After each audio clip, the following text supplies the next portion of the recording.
ഒരു ജനാധിപത്യ സംവിധാനത്തിൽ ആർക്കും സർക്കാരിനെതിരെ എന്ത് പ്രക്ഷോഭവും നടത്താം.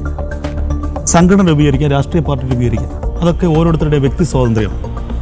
ഏത് സാഹചര്യത്തിലാണ് അതുണ്ടാകുന്നത് എന്നുള്ളതാണ് ഏറ്റവും ശ്രദ്ധേയമായ കാര്യം. ഒന്ന്, അവകാശങ്ങൾ നേരത്തെ ഐസമിൽ അവകാശം നിഷേധിക്കപ്പെടുന്നു. ഏകാധിപത്യ സ്വഭാവം ഒരു ഭരണകൂടത്തിനുണ്ടാകും.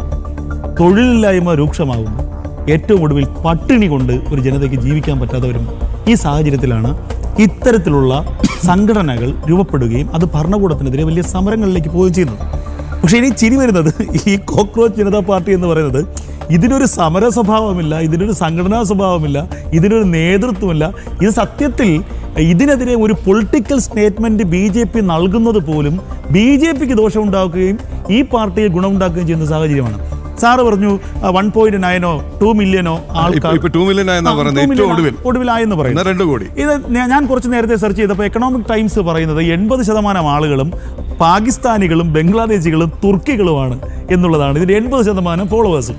അപ്പോൾ ഇതിന് മുൻപ് വന്ന ഏറ്റവും വലിയ ഒരു ഇതാണ് 2011 അണ്ണാ ഹസാരയുടെ ഒരു വലിയ മൂവ്മെന്റ് സർക്കാരിനെതിരെ വരുന്നു. നമുക്ക് അതുകൂടെ ഒന്ന് കാണിച്ചോളൂ, രഞ്ജിത്തിന് തുടരാം. ആ ഒരു ഗ്രാഫ് വന്നിട്ടുണ്ട്, ആട്രിബ്യൂട്ടഡ് ആണ്, അതേക്കുറിച്ച് സംസാരിക്കാം.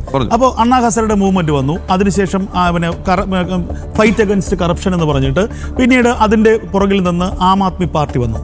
എത്ര കാലം പോയി? ഗൗതം ഡൽഹിയിൽ ജോലി ചെയ്തിട്ടുള്ളതല്ലേ? എത്ര കാലം പോയി? എവിടെ പോയി അരവിന്ദ് കെജ്രിവാളും ആം ആദ്മി പാർട്ടിയും? പ്രൊഫസർ, ഞാൻ ഇതിനകത്ത് മനസ്സിലാക്കി അല്ല ഓക്കെ, ഇപ്പൊ എന്താ അവസ്ഥ? അത് ഞാൻ തൂത്തറിയപ്പെട്ടു പോയില്ലേ? എന്നിട്ട് ഏറ്റവും വലിയ മദ്യ അഴിമതി കേസിൽ ആരോപണ വിധേയനായി ജയിലിൽ കിടന്നില്ലേ ഈ പറയുന്ന അഴിമതിക്കെതിരെ വന്നയാൾ? ഇതിന്റെ ഏറ്റവും ഒരു വിഷയം എന്തറിയോ? ജനാധിപത്യത്തിൽ പ്രതിപക്ഷം വേണം. ഞാൻ അങ്ങനെ ഒരു ആവശ്യം ഉന്നയിക്കുന്നതാണ്. പ്രതിപക്ഷം വേണം, അല്ലെങ്കിൽ ഏത് പാർട്ടി ആയാലും ഏകാധിപത്യ സ്വഭാവത്തിലേക്ക് വരും. പ്രതിപക്ഷം വേണം. ഇവിടെ പ്രശ്നം ഇന്ത്യയിലൊരു പ്രതിപക്ഷത്തെ ഏകോപിപ്പിക്കാൻ ഇവർക്ക് കഴിയുന്നില്ല.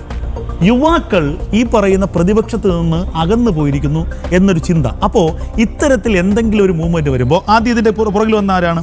നേരത്തെ ഞാൻ പറഞ്ഞില്ല, പ്രകാശ് രാജ്.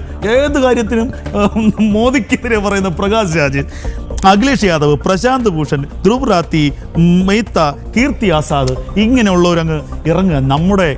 നമ്മുടെ അപ്പോസ്തലൻ ഇതാ വന്നിരിക്കുന്നു. നമ്മൾ കാത്തിരുന്ന ഒരു ജൻസി സംവിധാനം വന്നിരിക്കുന്നു. ഇത് എങ്ങനെ?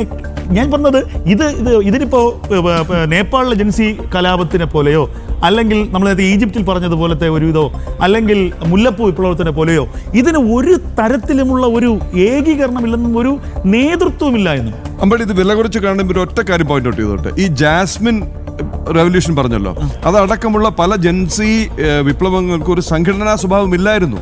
ഒരു സംഘടനയോ അതിനൊരു രാഷ്ട്രീയ പക്വതയോ അല്ലെങ്കിൽ ഒരു ഫയർ ബ്രാൻഡ് എന്ന് പറയാവുന്ന ലീഡറോ ഇല്ലായിരുന്നു. അതൊരു ജനക്കൂട്ടമായിരുന്നു.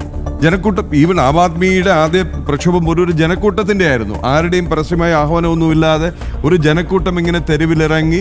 പക്ഷെ അന്ന് അവർക്ക് പ്രതിഷേധിക്കാൻ ഒരു വലിയ സംഗതി ഉണ്ടായിരുന്നു. കേന്ദ്രത്തിൽ നിരന്തരം നടക്കുന്ന അഴിമതികൾ.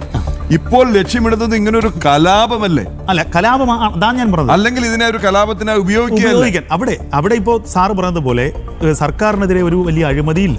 ഇന്ത്യയിൽ ദാരിദ്ര്യം വളരെ കുറവാണ്, തൊഴിൽ സാഹചര്യങ്ങൾ മികച്ചതാണ്. അപ്പോൾ സാധാരണക്കാരായ ജനങ്ങൾ ചിന്തിക്കുന്നത് ഏറ്റവും വലിയ രസകരമായ കാര്യം. സാർ നേരത്തെ ഇതിൻ്റെ ആളുകളെ കുറിച്ച് പറഞ്ഞപ്പോൾ 11 മണിക്കൂർ ഏറ്റവും ചുരുങ്ങിയത് സോഷ്യൽ മീഡിയയിൽ ചിലവഴിക്കുന്ന ആളുകളാണ്, റീൽസ് കാണുന്ന ആൾക്കാരാണ്. ശരീരം വേർക്കാൻ കഴിവില്ലാത്ത ആളുകളാണ് ഇതിൻ്റെ പ്രധാന കക്ഷികൾ. അപ്പോൾ സാറേ, ഞാൻ നേപ്പാളിൽ ഈ പറയുന്ന പോലെ അന്ന് ഫേസ്ബുക്കിലൂടെയും ട്വിറ്ററിലൂടെയും ഒരു മെസ്സേജ് കൊടുത്തപ്പോഴാണ് അവിടെ കാഠ്മണ്ഡുവിലേക്ക് ആൾ വന്നത്. അത് കലാപത്തിൻ്റെ രൂപത്തിലേക്ക് മാറിയത്. ഇത് ചിലപ്പോൾ അത്തരമൊരു സാഹചര്യത്തിൽ മുതലെടുക്കാൻ സാധ്യതയുണ്ട് എന്ന് എനിക്കൊരു തോന്നുന്നു. പക്ഷേ ഞാൻ ഇപ്പോഴും പറയുന്നത് ഇതിനെ പുച്ഛിച്ച് തള്ളണം. ഇതിൻ്റെ ഭാഗത്തേക്കേ തിരിഞ്ഞു നോക്കല്. ഇതൊരിക്കലും ഇന്ത്യയിൽ നരേന്ദ്രമോദിക്കെതിരെയോ അല്ലെങ്കിൽ ഇന്ത്യയുടെ ഭരണകൂടത്തിനെതിരെയുള്ള ഒരു പൊളിറ്റിക്കൽ ഡെവലപ്മെൻ്റ് അല്ല. ഇതൊരു രാഷ്ട്രീയപരമായ പ്രതിയോഗിയോ ഒന്നും ആവാൻ ഒരു ഈ കൊച്ചു പിള്ളേരെ ഈ മൊബൈലിൽ കിടന്ന് കാണിക്കുന്നതിന് സമാനമായി മാത്രമേ ഇതിനെ കാണാവൂ എന്നാണ് ഞാൻ പറഞ്ഞത്. പക്ഷേ അപ്പോഴും ഞാൻ പറയുന്നത് നമ്മളൊരു ജനാധിപത്യ രാജ്യത്ത് പ്രതിപക്ഷ ശബ്ദം ഉയരണം എന്നുള്ളത് തന്നെയാണ്. അത് ഇത്തരത്തിലുള്ള വിക്രിയകളാവരുത്, ഇത്തരത്തിലുള്ള കൊച്ചു പിള്ളേരുടെ തമാശകളാകരുത് എന്നുള്ളതാണ് എൻ്റെ പോയിന്റ്.